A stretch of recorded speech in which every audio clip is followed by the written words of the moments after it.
Joni Mitchell's music has touched people all over the world, earning her 11 Grammys and many other awards. But behind the scenes, her life was anything but perfect. She was in danger of losing her limbs, and she and her husband lost two daughters. These are problems that few people knew about. Join us as we explore Joni Mitchell's life, which was full of pain and strength. Born Roberta Joan Anderson on November 7, 1943, in Fort McLoud, Alberta, she came from a family with roots in Scotland, Ireland, and Norway.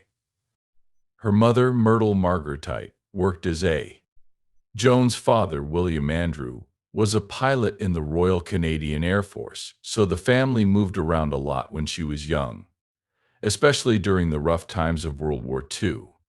Stability was a rare treat during her childhood. When she was 9 years old, Joan got polio and had to go to the hospital. The doctors told her family that she might never walk again.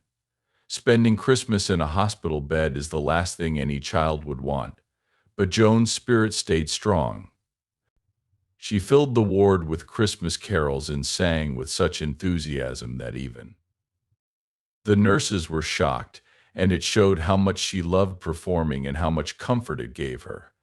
After the war and her long recovery, Joan's family moved around Canada, living in places like Maidstone and North Battleford in Saskatchewan. The constant moving never took away Joan's love for small-town life, and songs like Song for Sharon captured the essence of her childhood.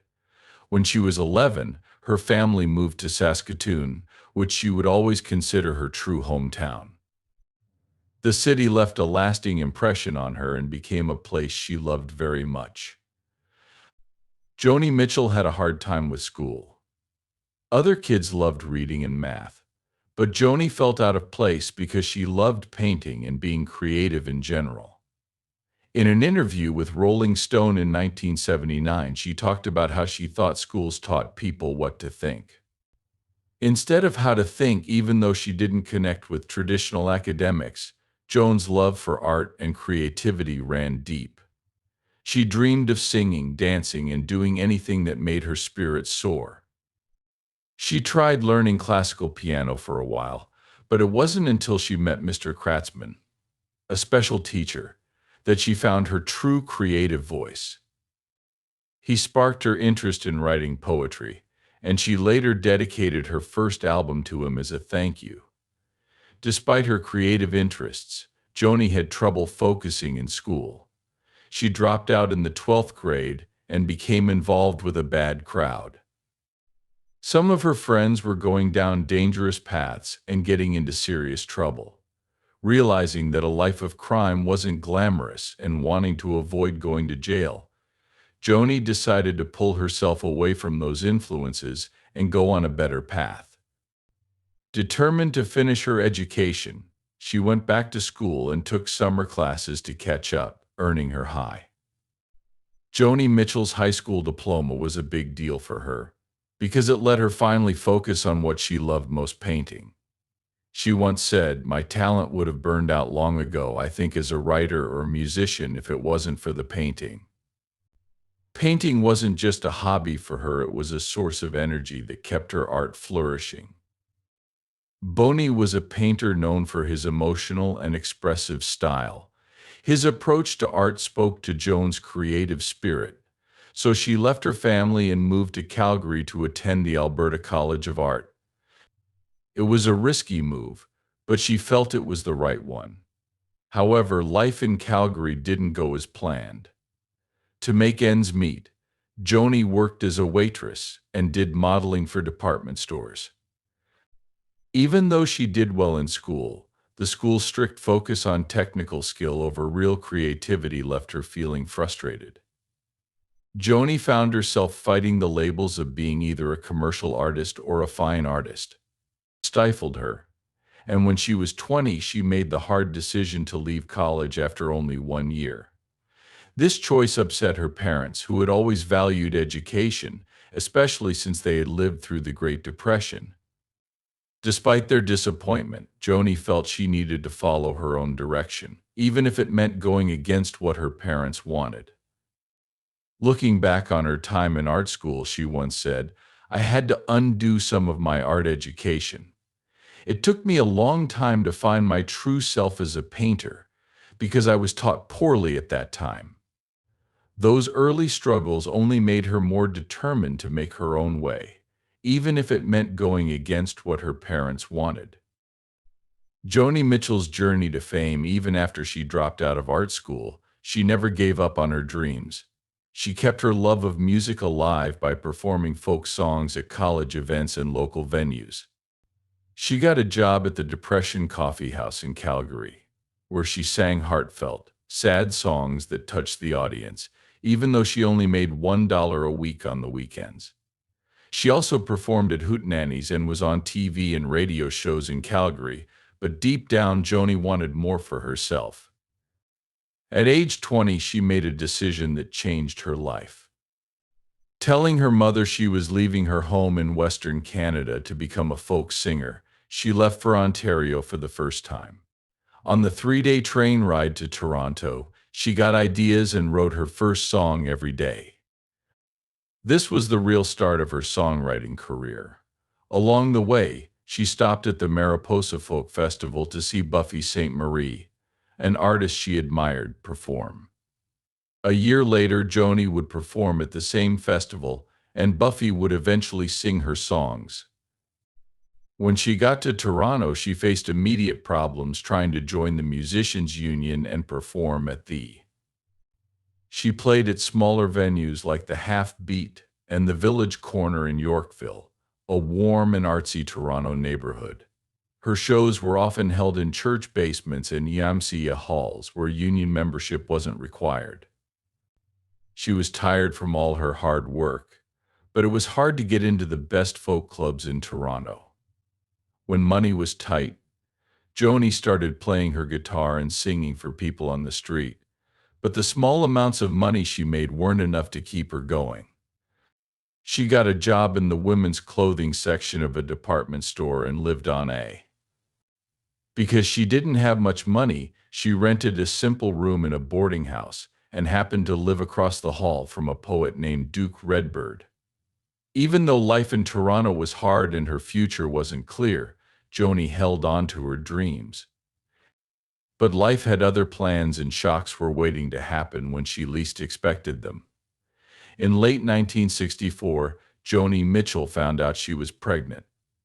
The father was her ex-boyfriend Brad McMath, who was from Calgary. When Brad found out, he left her alone in a drafty attic room with no money and only a small fireplace for warmth.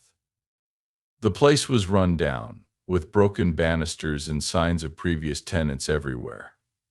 In February 1965, Joni gave birth to her daughter Kelly Dale Anderson.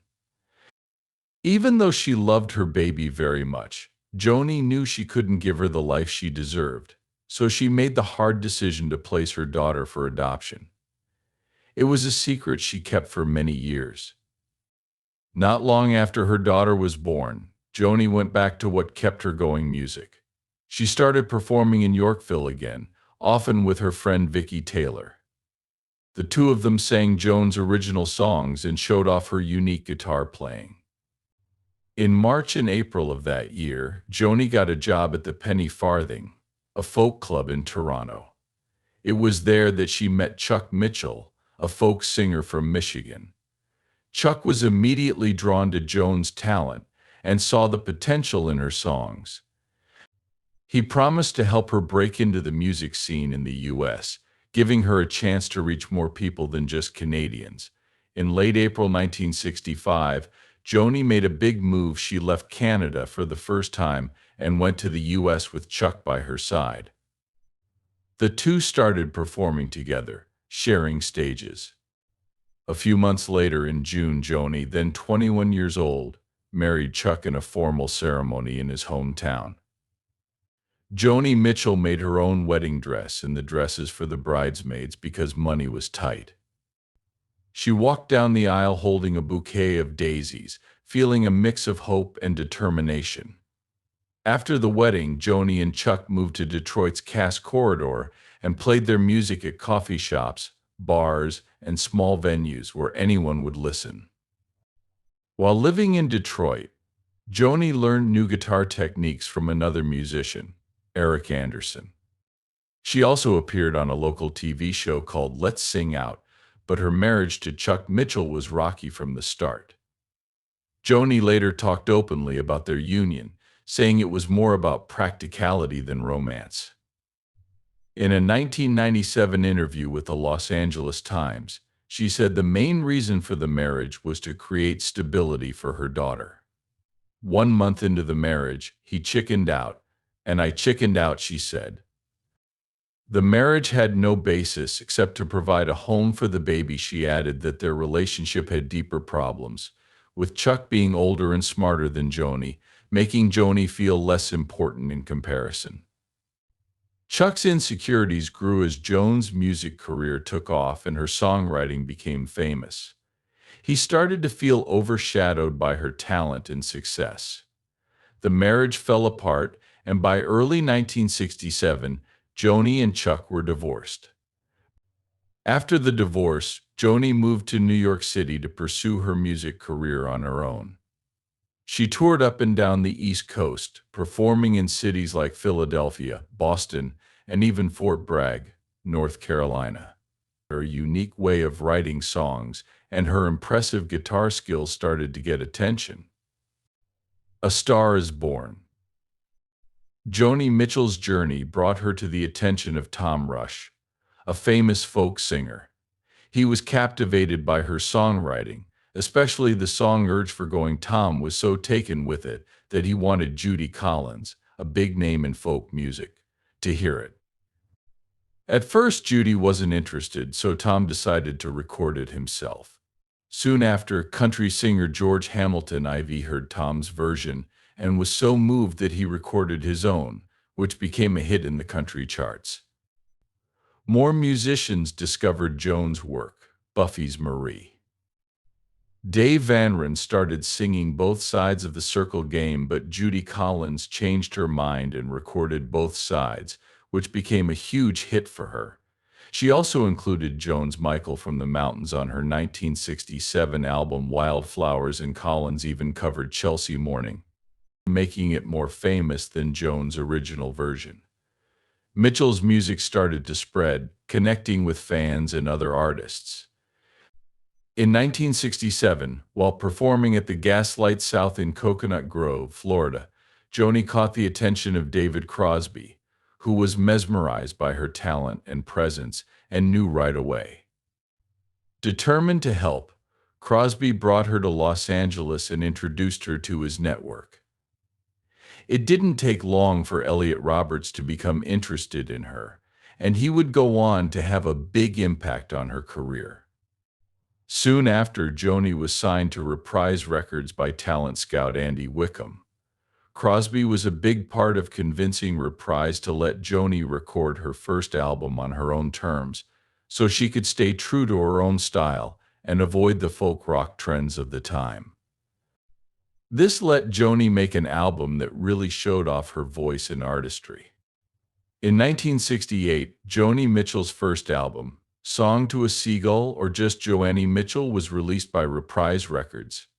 David Crosby, who helped her get the record deal, was credited as the producer. This was the real start of Joan's rise to fame. After her debut, she didn't stop. She went on tour, playing for crowds all over the world and sharing her music with a growing fan base. The tour was a success, building anticipation for what she would make next. In April 1969, Joni released her second album, Clouds, which included her own versions of songs that other artists had covered, like Chelsea. Although Joan didn't just sing on her albums, she also painted the covers herself. The cover of Clouds even had a self-portrait, combining her loves of painting and music. This artistic touch would become a trademark of her albums throughout her career, showing off her talent with both sound and visual art. In March 1970, Clouds won her a Grammy Award for Best Folk Performance. As the 1970s went on, her life became a whirlwind of artistic growth and romantic relationships. She first dated David Crosby and later dated Peter Gabriel. She became interested in Graham Nash, another member of Crosby's band. At one point. She even thought about marrying Nash, but the relationship didn't work out. With fame came problems. Joni had to deal with the pressures and temptations of success. During Bob Dylan's Rolling Thunder Revue tour in 1975, she became addicted to cocaine. This addiction fueled her creativity and helped her write her 1976 album Hejira, but it came at a cost. She spent years fighting insomnia and dealing with its effects. In 1971, she released one of her songs that was a reflection of her life. Blue was one of Jan's most powerful albums because it showed the highs and lows of her emotions. It was very personal, talking about her struggles with depression, broken relationships, and the pain of losing a child. Each song on the album was honest about how she felt, showing how complicated her life was. While she was writing Blue, Jan felt like she could see right into other people's souls and find out their deepest pains and secrets. This heightened awareness made her feel like she was falling apart inside, and she put those feelings into her music, especially in The Haunting. It got old for her to sing such deeply personal songs night after night. She later admitted that she felt lost and unsure of who she was during this time. This is something that a lot of people go through, she said, but for me it happened in the making of Blue. After years of devotedly pursuing her music, Joanie Mitchell found love again while working on her 11th album, Wild Things Run Fast. It was during this time that she met bassist Larry Clean, who became an important part of shaping the album's sound. Their professional relationship quickly turned into romance, and they got married the same year. Larry co-produced Joan's next album, Dog Eat Dog, in 1985. It continued the pop direction of Wild Things Run Fast, but showed a more polished collaboration between them. However, their relationship had problems even as they worked on projects together. When Joni was 42, she got pregnant but unfortunately had a miscarriage in the first trimester. This tragedy broke her heart, and Larry chose to focus on his work obligations instead of helping Joni through her grief. This choice put a lot of stress on their marriage and led to their separation and divorce in 1994. Despite their creative synergy, their story didn't have the happy ending they had hoped for. In 1993, Joni Mitchell's life took an unexpected turn when a magazine interviewed a roommate from art school who said Mitchell had given up a daughter for adoption many years before. This shocking revelation shocked both the public and Joni herself. In an interview with CBC, she talked about that hard time and debunked the common belief that she had given up her daughter to advance her career, which she hadn't said before. In the 1960s, her experiences were woven into her music. For example, in Little Green, a song from her 1971 album Blue, she wrote about how painful it was to let her child go. Later, in Wild Things Run Fast, a song from her 1982 album, she sang about how her child was a stranger and how she couldn't raise her at the time. Most people didn't pay attention to the lyrics. Even though her marriage to Larry Klein had ended, they continued to work together as artists. After going through hard times, Joni made a powerful comeback with her 1994 Grammy-winning album Turbulent Indigo. This album marked the end of her 12-year marriage to Klein, who also contributed to the album. Critics started to notice changes in her voice around this time, especially when she sang older songs. Joni admitted that she had trouble hitting certain notes, and while many thought it was because she smoked, Joni thought it was because of other things, like vocal nodules, a compressed larynx, and effects from having polio as a child. She accepted her changing voice, calling it a more expressive and interesting alto range as she aged. In 1997, Joan's daughter, who had been renamed Kylo and Gibb, started looking for her biological parents. Their reunion was emotional and complicated, but Joanie felt immense joy at the news. When she saw her daughter again, it brought back painful memories.